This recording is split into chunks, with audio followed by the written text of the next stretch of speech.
don't be afraid to ask for help. Because asking for help literally saved my life.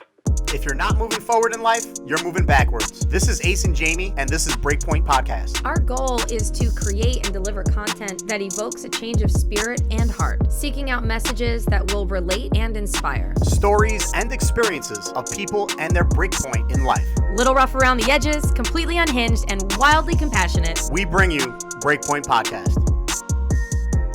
All right, sweet. So today we are going to have a conversation with Meaghan Wamboldt. And I want to introduce you, Meaghan, to everyone because Meaghan is someone that I admire a lot. And, you know, there are certain qualities in people that I just become obsessed with. And one of the things that I love about Meaghan, and one of the reasons why I want to share Meaghan and her story with you is because in her journey is not even close to being done, but she's a mental health coach. She's a fitness coach, lifestyle and prep coach, addiction and eating disorder coach. And it's just awesome to see what she's accomplished in her life and how much she wants to give back. And what I admire the most about you is your discipline. And I watch the way that you live. I watch the way that you take care of yourself, and the way that you care for others. And I really, I'm inspired and motivated by that. But I love that about you. And so I feel like everyone who might listen to this could learn from you. I feel like that you have a lot of value that you can give. And so I'm hoping that you'll be open to sharing some of the darkest sides of you, because I know, especially for me, when I hear about where Meaghan came from, what she struggled with, it's a lot easier for me to think, okay, holy cow, like if she could overcome the things she overcame, if she could become as disciplined as she is now, then why can't I, you know? And so do you hear that a lot? Do people tell I hear that all the time. I hear it all the time. She can't go anywhere without having someone stop her and ask her about meal plans and meal prep and what are you taking? And, you know, so it's fun. So I would like you to just introduce yourself. If you want to follow her, we're going to leave, you know, we're going to talk about where you can stalk her at, but her Instagram is kind of like the first place if you go, you're going to notice, wow, this young woman is different. And there's a lot of fitness influencers out there. And one of the reasons why I really, really like you too is because you have that edge to you that's, you know, a bit of a Jesus freak, a lot of a Jesus freak. And if you're not, that's cool because it's okay. She doesn't shove it in your face. I happen to love that. So, but definitely a really, really motivational person to follow. Just kind of keep your attitude in check. But yeah, why don't you tell us a little bit about yourself, if you don't mind? Yeah, of course. I'm happy to. And thank you so much, Shay, for the introduction. You give me so much that I got to live up to now. You live it every day. You live it every day. I try my best, but it's so humbling for me to hear Jamie kind of say those things about me in an introduction, because that's not who I used to be. So even now, even though it's been, I like to consider it 7 years of clean living. I like that. That definitely is a good way to describe the way you live. It's still, I definitely live clean to the best of my ability. I'm not, a saint, but I'm far from what I used to be. So even just hearing that now, it's still, it's like, wow to me. It's like just that, like, man, she's really talking about me? Like, you don't know who I was. You didn't know me back when I wasn't living clean.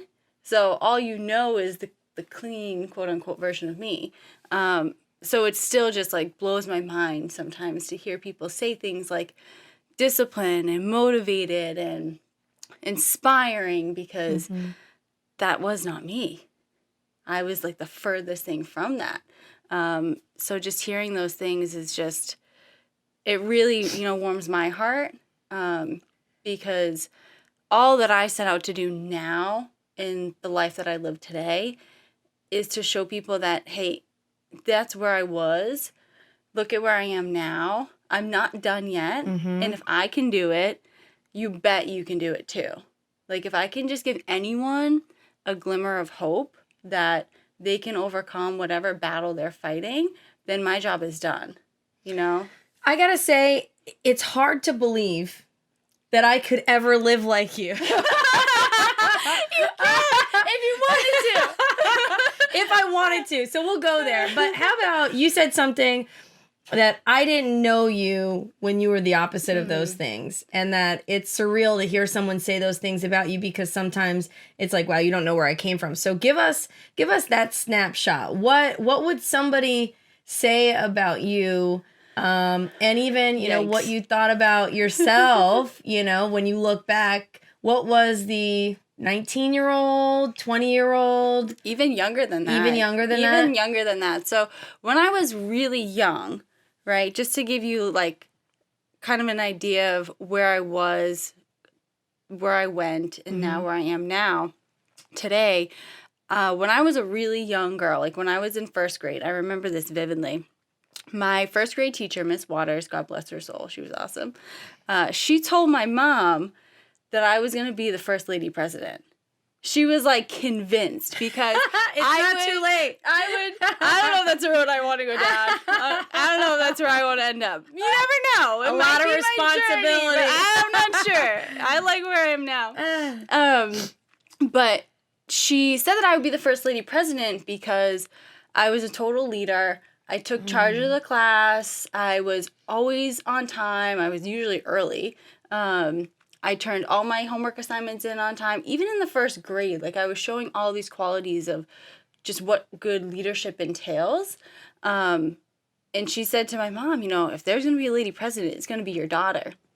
Now, fast forward to, I would say, about 6th grade. So about 6 years go by. And I don't quite know what in me shifted so much, but there was something that happened in those 6 years, 5-6 years, that changed in me. And I was no longer a leader, but I was a follower. And I was doing whatever I needed to do to get some guy's attention or some girl's attention, right? Yeah. To get people to like me, to feel more comfortable about myself, to think that I was worthy or that I was beautiful. And I just started to shift who I was to please the people around me. Got it. So Meaghan back then, all of a sudden, out of nowhere, or whenever that shift happened, started to find recognition, validation, love from outside sources. Mm-hmm. Yeah, and that just continued, you know, all the way up until I got sober, which I'll get into a little bit of that story too. But from, you know, 6th grade up until, I would say, 9th grade, I was really just trying to please people. Whether it be by getting good grades or being a star athlete, because sports were huge in my life. I grew up dancing, I grew up in cheerleading, I grew up in gymnastics, so sports were a huge part of me. And I did anything I could to get some sort of validation. You know, whether I would dress differently, I would behave differently, just because I needed attention that I never got.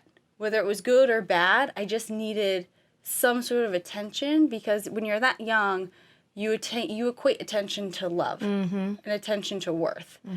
You know, now we know that that's not true. But when you're little, you don't know the difference. Yeah. All I knew was that I felt lonely. I felt worthless. I felt like nobody cared. So what can I do to feel those feelings at a young age? And it got very confusing. So entering into like 9th grade, I started to, as a lot of 9th graders do, drink a little bit, smoke a little bit, hang out with the older crowd, test the waters. And when I drank, the very first time I drank, I'll never forget it, but I just felt different. Like, I felt like that 1st grade girl again. Like you had superpowers. Like, I You had weren't superpowers. afraid. I wasn't afraid. I know that feeling. All of a sudden, I was no longer afraid when I started drinking. And I thought this was a feeling I'm probably going to chase for the rest of my life. And I just remember thinking that if I can feel this way, if I can feel like a leader again, if I can feel like at peace with myself, with my body, I can feel confident, I can feel pretty, I was finally worth something. So I attached all my worth to what people perceived me as. So now you mentioned always playing sports. Were you always physically fit? Like you were playing sports and I was like I have just a naturally very lean body type. Like I'm an ectomorph, like textbook ectomorph, which just means lean. I was gonna say, for everyone out there who does not know what that is. If you don't know what that is, an ectomorph is somebody who's lean, doesn't necessarily need to be tall, but lean, has kind of like smaller joints. Typically one easy way to find out, hey, if I'm an ectomorph, if you wrap your hand around your wrist and your middle finger and your thumb touch, chances are you are an ectomorph. Okay, I'm definitely not middle finger? Middle finger. I'm not an ectomorph though, but I'm touching. See, like mine like wrap around. Okay, gotcha. So that's like a sign of like small joints. So that's like an ectomorph. Okay. And we fuel on carbs. Like my body loves carbohydrates. Oh, that's I want to be an ectomorph. Yeah, a lot of people do. But it's hard to gain muscle. Okay. Ectomorphs are hard gainers. Okay. So that kind of works against me in Gotcha. some aspect. But nonetheless, being an athlete, yeah, I was always long, relatively lean. I was never, morbidly obese or, very overweight where it was like a problem. But I always felt like I was overweight. Like even though the scale didn't say that, I always felt like it didn't matter what the scale said. I'm not comfortable in my body. What is the term for that? Isn't there a term for like the way we see our bodies? Is different than the reality. It's called body dysmorphic disorder. So BDD is the short term for it. It's thrown around a lot in the eating disorder world. I have been clinically diagnosed with it. Okay. And I think to some degree everyone has BDD. Because a lot of the times what we perceive as reality isn't actually true. It's just what we see through our lens based off our environment, what we're told, right? Those thoughts that are ingrained in us when we're young. Yeah. So it's very a hard thing to clinically diagnose because I genuinely believe to some degree everybody has some sort of dysmorphia when it comes to their own body image. I can so relate to that because I feel like I meet people all the time and when I met you, I probably said the same thing to you, but I meet people and they have insecurities with their body and I'm like, man, I would kill to have their body, Just the same way when I met you, I was like, wow, I would kill to have your body. And then to find out that you had your own insecurities, I'm like, man, she has no idea how good she has it, But if only you knew at the time. Yeah, and it's true because I have been in that situation and I can relate because there was one time in my life where I was extremely thin and I remember somebody saying to me, you look fine, you look good, like, and in my mind, I'm like, okay, well, I understand you think I look good, but to me, I have my own body weight goals, and especially when somebody who's thinner, I think, says that in front of somebody who's more overweight, and then vice versa. So we actually, interesting story, Meaghan and I had a situation one time where I made a comment about her not knowing what it's like. This was not that long ago either. This is like a few months ago. I'm a terrible person. No. But it's a learning lesson for me too, because I struggle with my own insecurities about my body. And so I made a comment about how you have no idea what it's like to feel overweight, specifically to have a muffin top, like fat that rolls over your belt line, right? And you got quiet. And we had a discussion, I think, right then and there, I think I noticed that it upset you. I think so. And I was like, shortly after, same day. And I was like, I didn't mean to say that, whatever. Yeah. And then you explained to me, how Do you want to maybe just kind of Yeah, explain that? I'm. If I remember correctly, if I'm wrong, just said like I might not have a muffin top, but I have my own body insecurities, and no matter where you fall on the spectrum, whether you are somebody who is very thin or maybe somebody who's overweight, we all deal with our own insecurities, no matter where you are, and that I think kind of goes into that gray area of eating disorders, Yeah. right? Because if you haven't noticed yet or picked up on it, like I have an eating disorder. I don't like to say had because I believe that it's something that will always be a part of my life, but no longer defines my life. Wow. And it's not something that I want to separate myself from because it was still a part of me, and I believe it will always be a part of me, but it no longer has control. So I'll never say that I am fully recovered from an eating disorder, but I'm in recovery from. And it goes into that gray line of, well, what would you then define as an eating disorder? Doesn't mean you have to starve yourself and it's only anorexia. Is that, bulimia where you're, making yourself throw up or taking excessive laxatives, or is it not otherwise specified, which is now considered a class of eating disorders? Binge eating. Binge eating. There's all different types of disordered eating, which is why I will be starting a new recovery support group for eating disorders for anyone who deems themselves to have disordered eating. Because ultimately, only you can decide, right? Yeah. Somebody can sit here and say, I think you should eat a cheeseburger. Nah. You look a little skinny, but at the end of the day... I bet you've heard a lot of that. Oh, I've heard that so much, all the time. All the time. The number, if I had a penny for every time somebody told me to eat a cheeseburger, I'd be rich. I might be Rich. guilty of telling you to eat a cheeseburger. Not a cheeseburger, but sweet potato fries.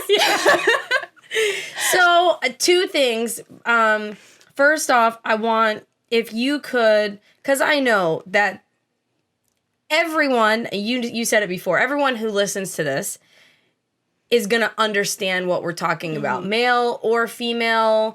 One thing that I noticed is that, my husband, Ace, when he was a competitive bodybuilder, he was never more insecure than at that stage. And, Totally. And even as we've in our relationship, when he's gone up and down in weight, and I remember the time that he was the most insecure in our relationship was when he was at 4.5% body fat. Yeah.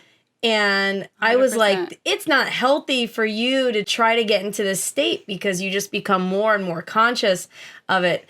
So either way, we all suffer from it, as you said. What kind of advice would you give? Because I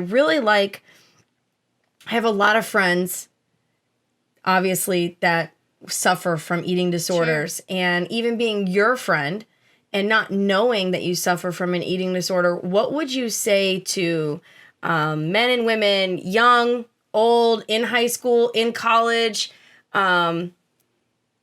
what would you say to somebody about how they can be more conscious of, maybe not making people feel as insecure, or just being more conscious that the people around you might have an eating disorder? Absolutely. That's a great question, and something that, even to this day, I still kind of have a hard time with.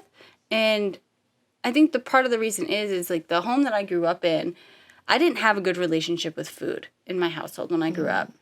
My mom was the breadwinner, so she was out working 80 plus hours a week to provide for my brother and I. And my dad was physically there, but he mentally and emotionally wasn't present. So he didn't really cook for us. He didn't, support us in any way. So I developed a really poor relationship with food. And on top of that, my mom had a little bit of an overweight issue, and he would pick at her for it. As I was 8 years old, and I'd hear my dad, kind of poking fun at my mom for being a little chubby. And it's like, God, this lady's providing for everybody. Like, cut her some slack, And so for me, now being where I am, I'm very sensitive to people and what they eat and supporting them during meal times. I find that when you're around somebody who maybe you might suspect they have an eating disorder, or maybe you yourself have an eating disorder and it's hard for you to sit through a meal, make light conversation about kind of stupid stuff. Like stuff that's like mindless, that it takes so much pressure off what you're eating. And point out some good things about them. Like, don't ask what they're eating. That's the worst question you could ask. Like, what are you eating? Like, why are you eating that? Like, when people ask me, well, what are you eating? Why are you eating it? Oh, is that good? Is that what you're supposed to have? Like, it drives you up a wall. And it puts it's so much pressure. It's like so much pressure, because it's like, why are you analyzing my food, bro? Just eat your own dinner, So don't stare at the food. Don't talk about the food. Don't talk about weight. Don't talk about what you did to work out that day or what you plan to do tomorrow. Just talk to them like they're another human being. Like, how was your day today? Yeah. And it sounds so simple, but you'd be surprised at how many people can't do that. I think what I learned from what you just said too is that, and I do this when I wanted you to eat sweets or whatever. If Megan eats a cookie in front of me or a donut in front of me, I stay silent. I don't want to say anything, because I'm just enjoying watching her sin for a minute, and but I love the fact that now you're comfortable eating donuts or cookies in front of me. And, I said and not that you ever weren't comfortable, but I just always saw you so regimented. Well, there was a time that I was very uncomfortable. And for total transparency's sake, I mean, eating sweets is still a struggle for me mentally. Not because I don't think I deserve it, because eating is not about deserving or undeserving. Food is meant to fuel your body. Food is meant for times of enjoyment with friends, with family. It's nothing to be ashamed of or feel like you don't deserve, but it's still sometimes a mental battle for me to tell myself it's okay to have a cookie. I'm guilty too. I'm listening to her and I'm like, wow, you were eating a donut, and I said, well, it's not like you don't deserve it. You earned it today. And when you said that, I was like, she's right, I did. And I took the bite. Oh, awesome. I love it. All right. So 17, 16-year-old Meaghan, back to your childhood, because I'll talk to you about eating disorders and weight and diet all day long. I'm obsessed. But tell us a little bit about what that looked like when you were younger. As far as, you mentioned something about your relationship with food and how you don't try to separate yourself from the eating disorder. That's something that stays with you now. Is that part of AA? Because I know that you've gone through AA. I have, and I'm still pretty active in it too. Oh, that's awesome. And it's not something that I learned from AA. And if you were to talk to different therapists in the eating disorder world who specialize in eating disorders, you would see a lot of different views on that. It's really individual to what the person feels comfortable with, and how far they've been, how long they've been in recovery, how much recovery work they've done, because there's so many layers to recovery. Because when you talk about eating disorders and any addiction, it's not even just eating addiction. It can be sex, it can be drugs, it can be alcohol, it can be shopping, right? Yeah. Any addiction, it's not the object of which we're addicted to. It's the sense of control that it brings us. So with eating, it wasn't that, it had anything to do specifically with food. It was just because I was young when my eating disorder developed, that was the one thing that I could control. It was one of the few things that I said, well, I can control what goes in my body. And because I'm so uncomfortable in my body and I feel overweight, I'm not going to eat. and it provided me that sense of control that I needed in an environment where I felt was so out of control. And that's what addiction circles around. Wow. It circles around needing a sense of stability in an unstable environment. Wow. So did you develop the eating disorder first or the addiction to alcohol? It's kind of first? like the chicken. What came first, the chicken Okay. or the egg kind of thing? I believe that addiction in general is just innate. Like there have been research studies that say alcoholism is genetic. If your parent had it, you're likely to have it. I don't know how true that is, but I do believe it's something that you're born with, and it's almost like a light switch that gets turned on. Once that switch goes on, it's on. And there's only one way to shut it off. And I'm not even sure it can be totally shut off, but you can dim the light, and you can dim it with God. And that's been the one solution and trust me, I've tried everything. I tried everything. Here it but comes. God. I told you, she's a Jesus freak. I am a Jesus freak, and I'm proud of it. I tried everything but God, and God was the only thing that worked. Wow, amen. The only thing that worked. So when I was 16, and I had this solution that was working. I had a problem, which was me. I was uncomfortable. The insecurity, in me. you mean? The insecurity, Not having the confidence. uncomfortability, no confidence, low self-esteem. I was my problem. And I had a really great solution that continued to work for a period of time, which was the eating disorder. And then eventually, like I said, I dabbled in a couple of other things, became heavily addicted to alcohol. I was drinking in the morning, at night, with coffee, with, my lunch, whatever. Yeah. All the time. I was constantly blacking out. I was a complete blackout drinker. It's funny because I actually didn't know that wasn't normal. Like, for the longest time, I thought everybody blacked out. Yeah. I didn't know that blacking out was an abnormal thing and was a sign of drinking too much. I thought that's just what happened when you drank. I really didn't know. Like, I was clueless. So I got in this really sick pattern of just drinking and starving myself for a long time. And I got very, very sick pretty quickly. Very quickly. What do you mean by very sick? How sick did you get? It was, at the time, it's funny because now looking back at it, I realize how ill I was. But at the time, I was like, didn't think anything of it. Wow.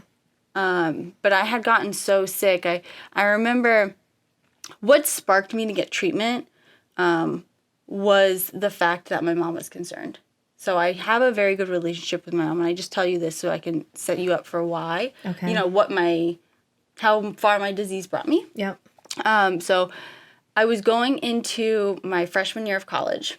I went to New York. I'm from Boston, so I went to New York. I said, this town is the problem. All of you people are the problem. My dad never loved me. He's the problem. My mom worked too much. That's the problem. I'm just going to get the heck out of here and go to another state, and I'll be fine. Except, what I already said, I'm the problem, and I brought me with me. So the problem didn't go away. So I came to New York, and the same things were happening, right? I was drinking. I was getting caught up with people that I shouldn't have been around. I was doing things that I shouldn't have been doing. And my mom called me one day, and she was like, Meg, I'm just really concerned. Like, I'm really worried that something terrible is going to happen to you. And because I'm so close with my mom, and I love her so much, and I just said, okay, would it make you feel better if I went to see a counselor here on campus? And I'm lucky the university I went to has a phenomenal mental health counseling program. And they have open counseling for students free of charge. So she said, I would love it. Can you just go once? Just once. And in my mind, I was thinking, okay, I'm going to do this once to get her off my back. She'll calm down. She'll leave me alone. All will be well in the world. So I went, and I was so blessed to have the counselor that I got, because she's the reason I'm alive today. And my mom and I are actually just talking about that last week, because it's just crazy how God works, because I never intended to go to New York.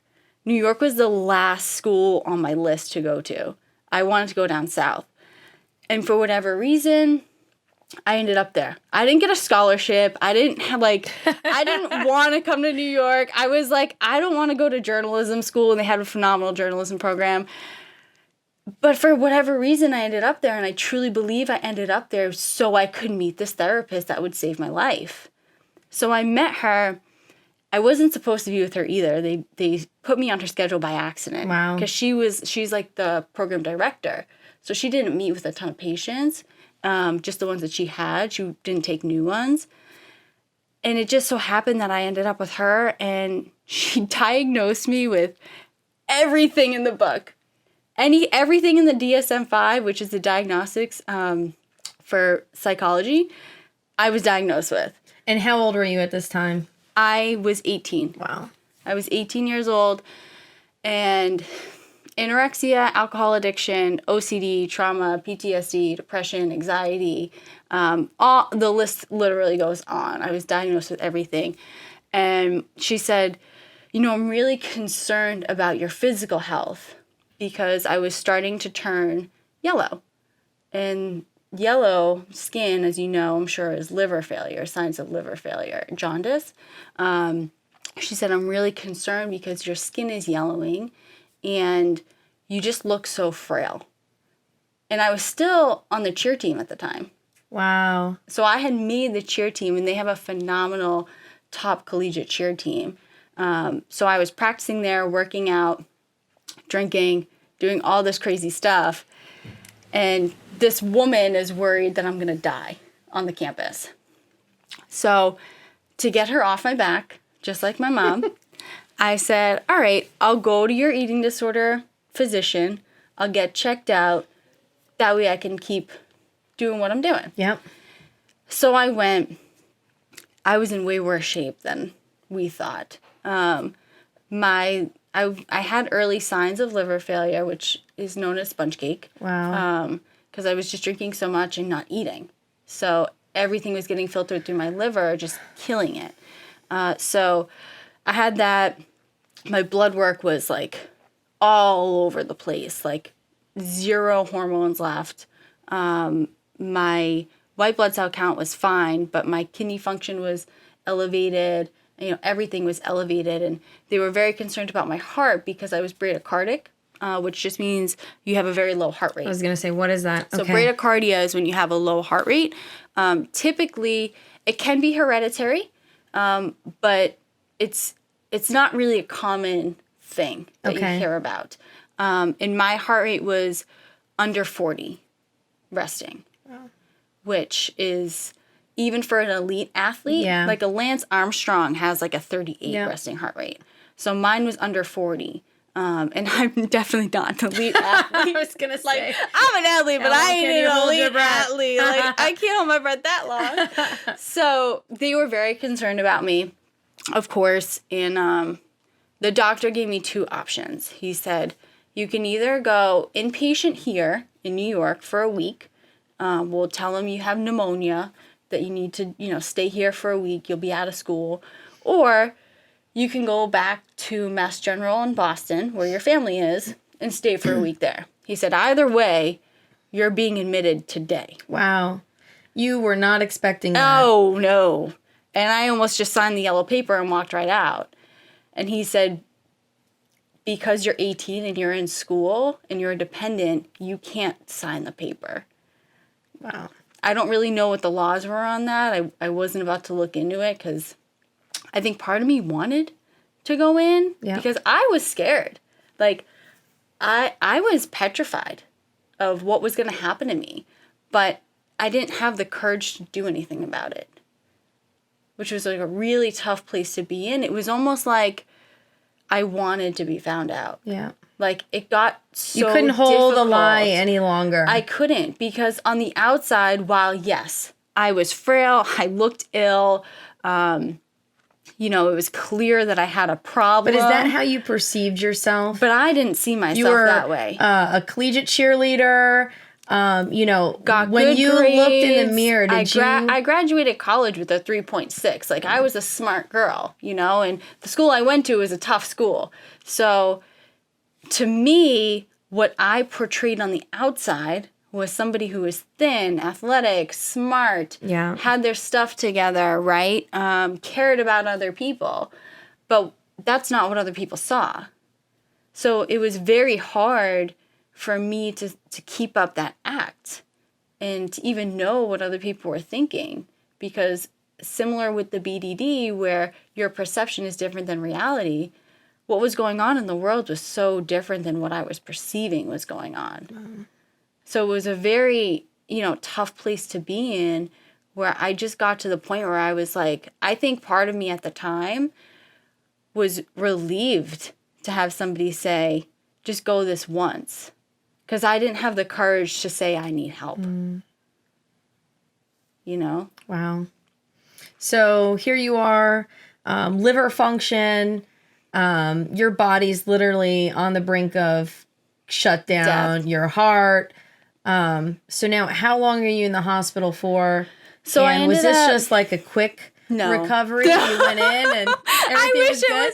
I wish it was. And for the people who have that one-time hospitalization, God bless you. Jesus seriously loves you that you went through that once. He loves me just as much, but my journey was a little bit longer than that.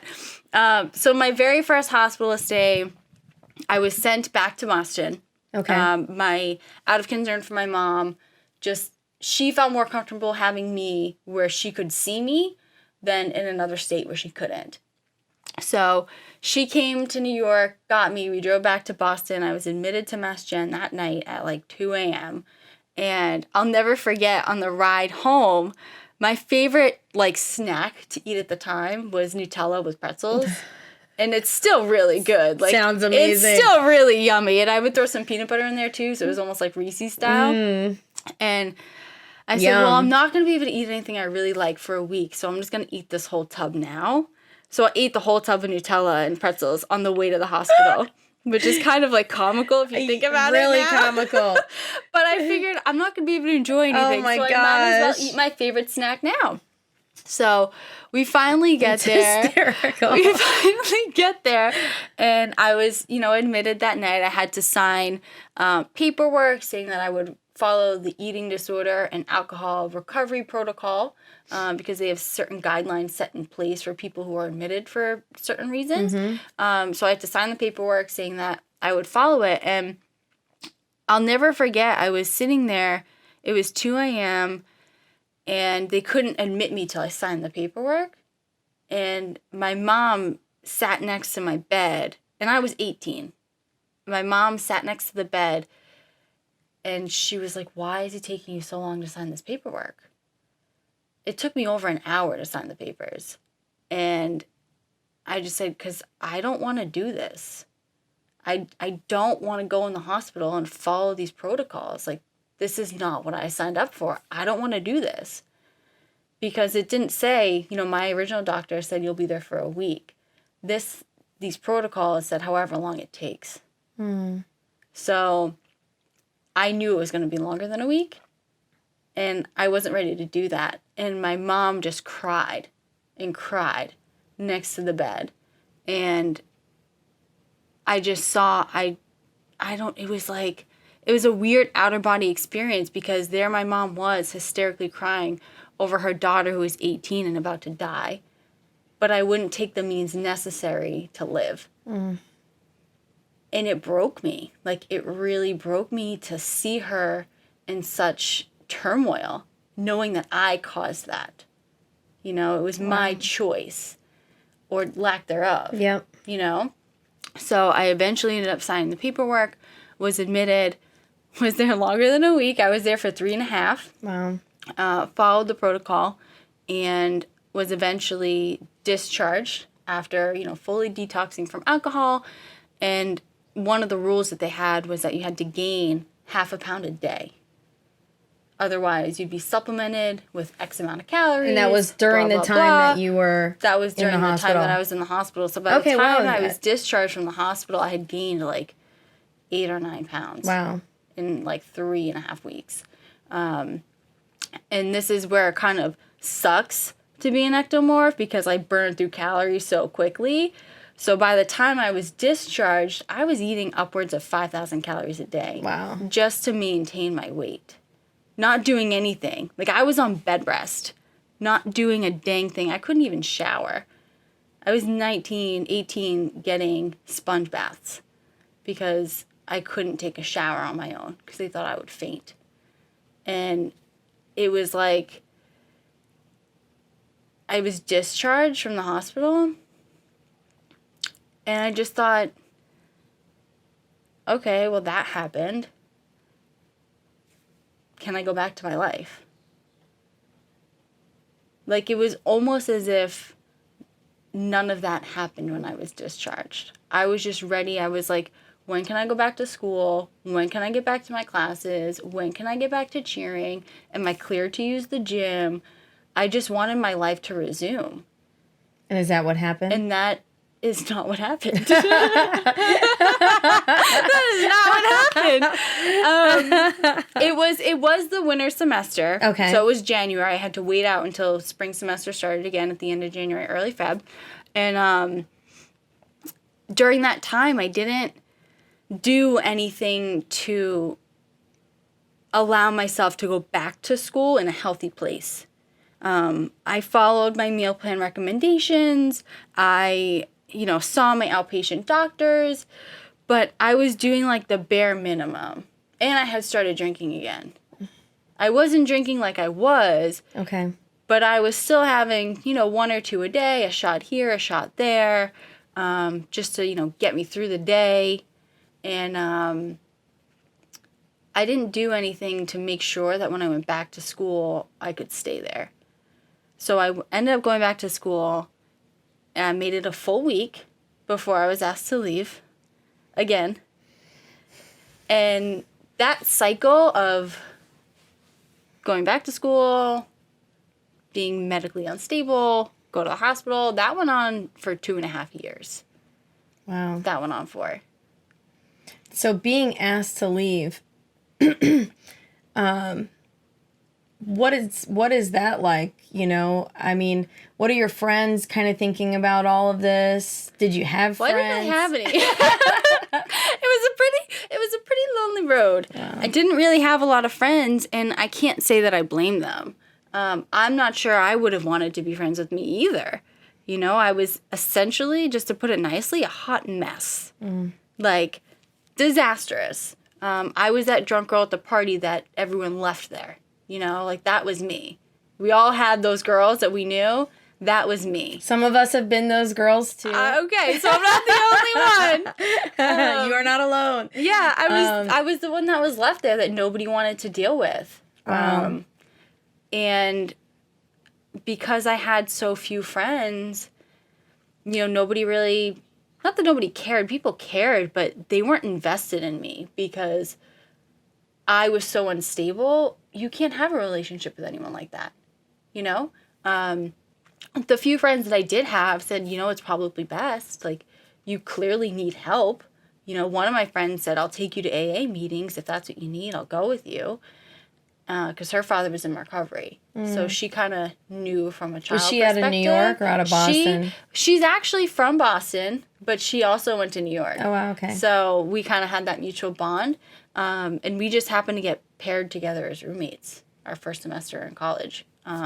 We still stay in touch today. Every now and then. Yeah, she was amazing. But I just wasn't really ready. Yeah, so on and off, this yo-yo, in the hospital, out of the hospital, for 2 years, you said? 2.5. Wow.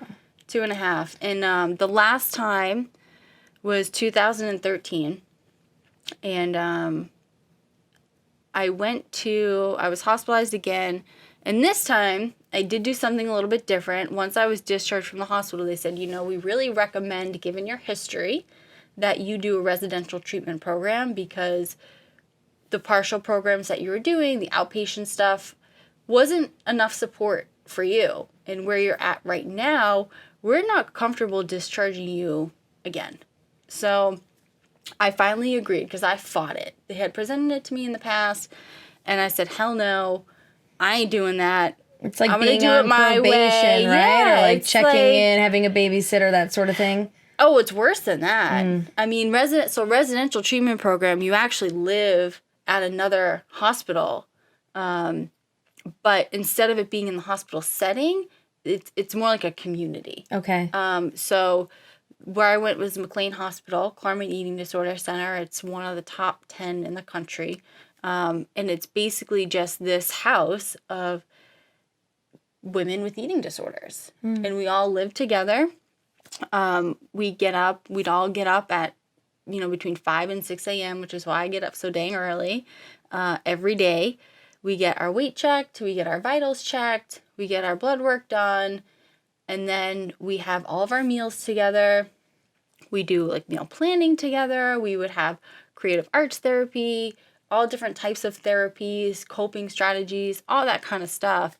And it was just a very intensive care program.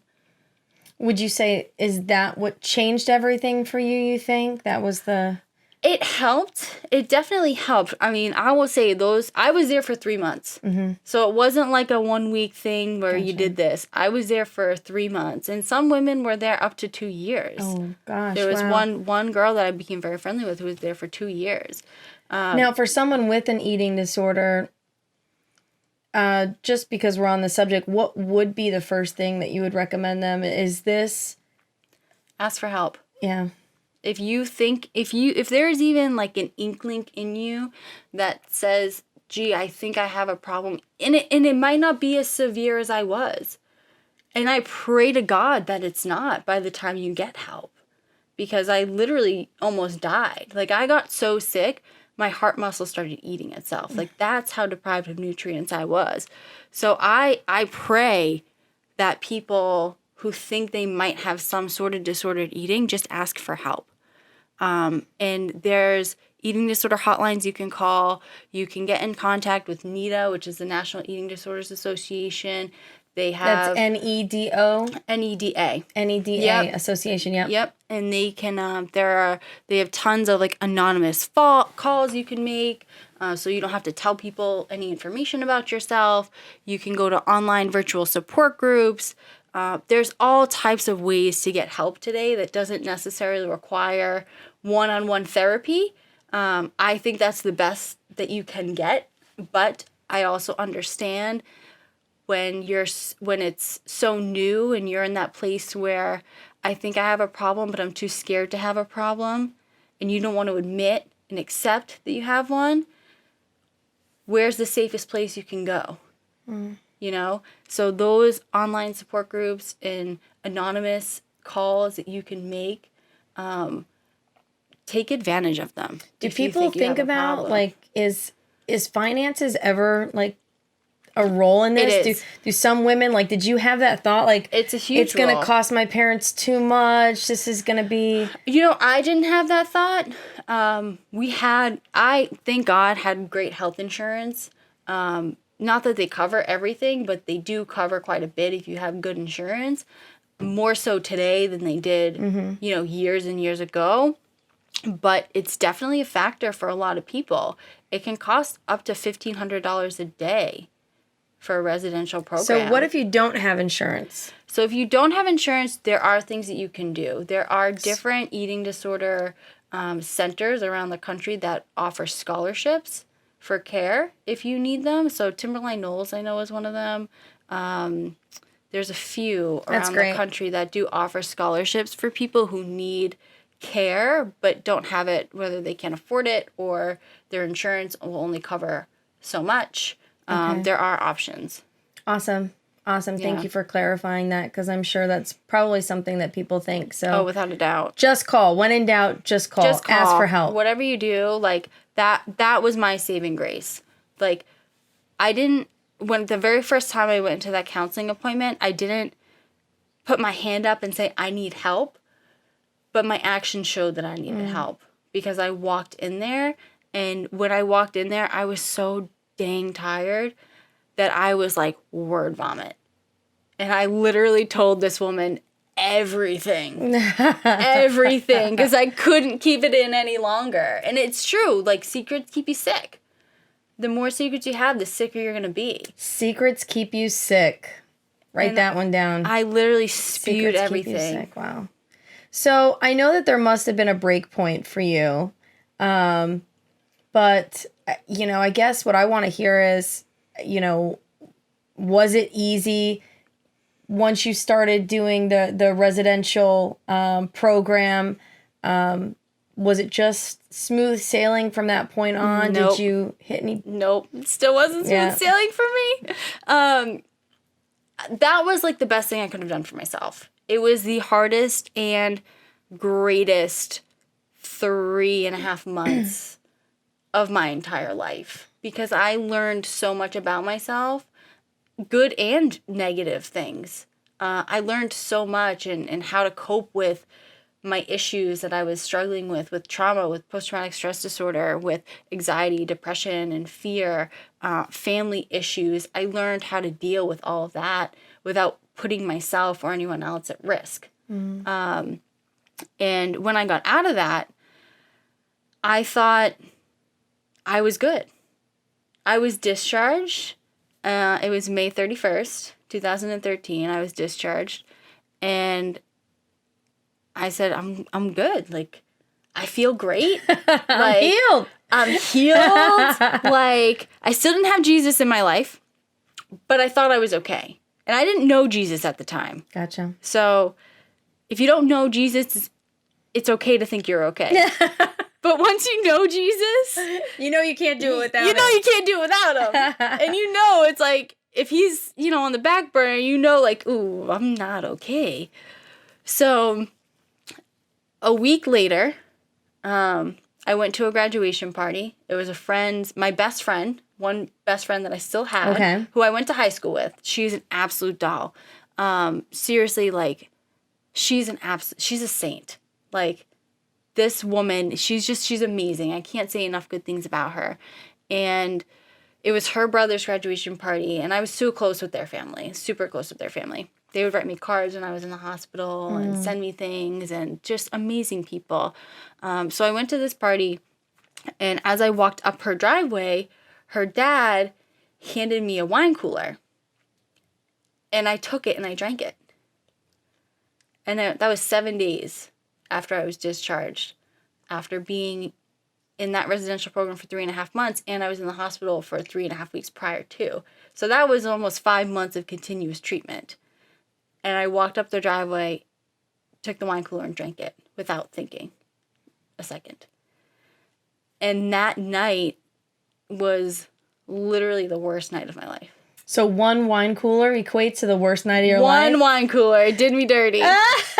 Did you have anything else besides the wine cooler? So the wine cooler started it.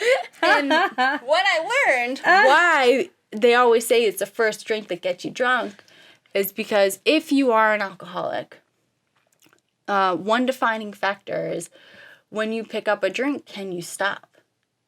And for me, once I picked up a drink, I couldn't stop. I lost the ability to control my drinking. So when I picked up that first drink, it didn't matter what it was. Yeah. Something happens in my body that's physically different than everyone else's. There is science around like how the alcoholic breaks down sugar differently than everybody else. I'm not a scientist, so I don't know the full explanation, but you can look it up. But my body just processes alcohol differently. And there's a mental obsession that happens when you drink that first drink. So when I started drinking, I could not put it down. I lost the ability to choose. And that night I ended up drinking, I want to say it could have been a little bit more than this, but I'm going to round down and say it was 2 bottles of vodka that I drank to myself. And I did not even get a buzz. I could not even get a buzz, and I was pissed. I was like so mad because I just wanted to not feel, because I knew what I did was wrong, and I was doing some things at the party that I should not have been doing. And I didn't want to feel. And I didn't want to acknowledge that I was in the wrong, that I felt like I had sinned. And I hurt my best friend. And that was my break point. Mm-hmm. Was the one person, because even my mom at that point was sort of like, I just don't know what to do with you anymore. And when I lost that last relationship I had left, something woke up inside me that just said, you can't keep killing the people that you love, because your disease isn't just about you. You're slowly killing everybody around you. And before that night, I didn't realize how selfish my behavior was, because I was out to destroy myself, but I wasn't out to destroy the people that I loved. But I realized in that moment that every drink I picked up, my mom and my best friends picked up too. Oh. Every time I didn't eat, I starved my mom and my friends too.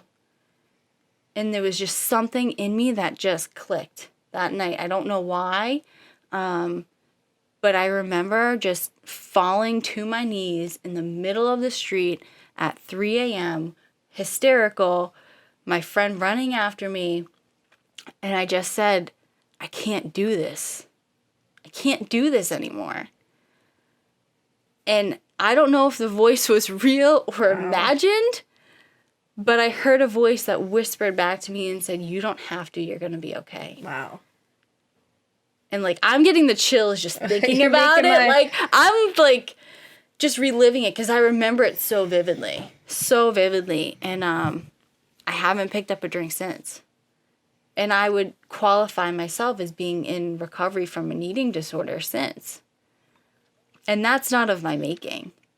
You know, I made it very clear that I don't carry the power to control those things, but God does. That's wild. I think that everyone can relate to you in the sense that I feel personally like I connected with you greatly when you talked about that wine cooler and the shame and the guilt that you felt immediately. And then your actions in response to the shame and the guilt were to go farther down than you'd gone before. And almost punishment. Like, I do feel there are times in my life where I feel like, okay, I've come so far. And then all of a sudden I do one thing, and in my mind, it sets me back a lifetime. And in my mind, I'm like, you just wasted all of that effort and that time that you did building yourself up, because now you're that same girl you were from the beginning. And that's not true. Right. That's not true. Absolutely not. So that night, you hit rock bottom, as if being on your deathbed wasn't rock bottom. Because it wasn't necessarily your own life that you valued so much. It wasn't. It was the lives of the people around you that ultimately gave you that push and that desire to finally change. Wow. Yeah. And one thing, that I've learned about myself over more recent years, thanks to you, I've learned, more about personality typing and things like that. And my personality wants to be the peacemaker. I want to be not necessarily the people pleaser, although that's something that I do struggle with. But I just want there to be peace, and I want there to be a lot of love, and I don't want conflict. And I care so deeply for people. Like, I would give somebody the shirt off my back if it was the last thing that I had. Wow. I would. That's amazing. You know what you just made me think of too? Is if you have somebody in your life that's struggling with addiction, learning the personality types, Myers-Briggs, reading books like Personality Plus. Gordon McFarlane does a great spin-off. It's really hard to find that book called the Disc Theory. That one's great, Becoming a Person of Influence. And the Disc Theory is just a spin-off of Personality Plus and Myers-Briggs, and just so awesome. But the 5 Love Languages. Yeah, that one's a good one too. But having people around you that understood you, would probably have made things a little bit different. Oh, without a doubt. Without a doubt. And I remember very early in recovery, very, very early in recovery, just wanting my mom to understand nutrition better. Because nutrition was the one thing that I needed. I needed to properly fuel my body because it was literally failing on me. And you can't do that with a drug. You know, we all want this quick fix, but you can't fix it with a drug. You know, it's got to be through proper nutrition. And the one thing that I really wished, you know, my mom understood better in my early stages of recovery was food, was the value of forming a good relationship with food and understanding why you need to eat certain things and what they do for your body. And that's why I started studying nutrition. It would never had anything to do with weight for me, or bodybuilding or anything like that. It was, I want to know why this is so important for my body and why does it benefit? You know, what do carbs do? What do fats do? What do proteins do? Because I was afraid of carbs. I was afraid of fat too. The only thing I wasn't afraid of was protein. Protein was the only thing I wasn't scared of because I knew that of all the macronutrients, protein was the last macro to get stored as fat. Which leads into like a whole nother discussion. Hysterical. But I was afraid to eat carbs. Don't take us down the rabbit hole. A lot of people are afraid to eat certain foods because they get a bad rap. Yeah. But being able to understand food helped my recovery so much because I didn't look at it as the enemy anymore. I looked at it as the way that I could survive and eventually thrive. You know, at the time it was just about survival. I love it. But it's turned into thriving. And, you know, now I see food as medicine. I don't see it necessarily as even fuel anymore, but how do I treat this? How do I treat that? How do I fuel my body to be an athlete, to be, you know, somebody who works an incredible amount of hours, whatever it is? It's cool. And it has so many healing powers. You know, there are so many chronic diseases that can be healed through proper nutrition. That you don't need blood pressure medication. You don't need all those different medications. It can be healed just through food alone with the right diet. So I had gotten so intrigued about food, and that was like the one thing, to go back to your question, that I wished I had in early recovery. But what I did learn through that, which I'm grateful that I learned, is that people don't need to understand why you do things. Only you need to understand why you do things. Because people aren't going to get stuff. There are so many things that I do today and that I see other people do too. And I'm like, I don't understand why they're doing that. And people don't understand why I do a lot of things that I do. But they don't need to. Because it's not their life, it's mine. And that was a very powerful lesson for me to learn early on because it set me up to be successful no matter what anyone else thought. I love it. So just so everyone knows, Meaghan works with women and men, all different shapes and sizes. She has competed nationally, right? She's incredibly talented, has an awesome coaching program. And you know what I love about you, Meaghan, is that you're not just somebody with this incredible figure that had it easy. Yes, with the ectomorphia. It's harder for you. You burn. I get to eat more. You burn macros faster, whatever. But it didn't come easy. You struggled, and I love that because I feel like, especially for someone who has an eating disorder or who really, really, really wants to be physically fit and wants to learn the right type of fuel for their body, working with someone like Meaghan is going to be exactly what you need because she understands.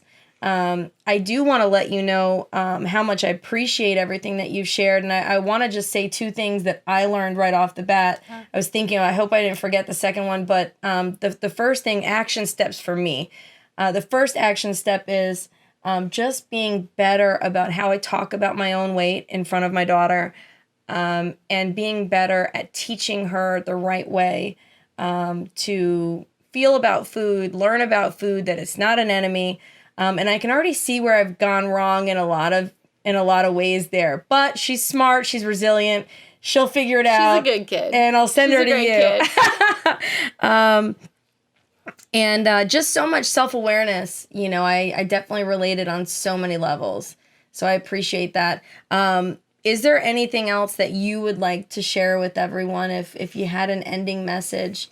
What would you say people who are struggling with insecurity, eating disorders, addiction especially, doesn't even have to be an eating disorder, addiction to alcohol. I mean, I have so much respect for somebody who I have had drinks in front of Meaghan on multiple occasions. And in my mind, seeing that she's able to say no, seeing that she does not just join in and having a drink, and I never feel like you're judging me for having a drink.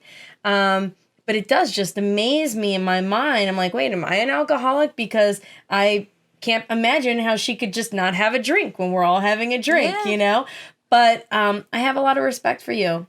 I have a lot of respect for you. I appreciate that you said you never felt judged, because that's something, another thing early on that I struggled with.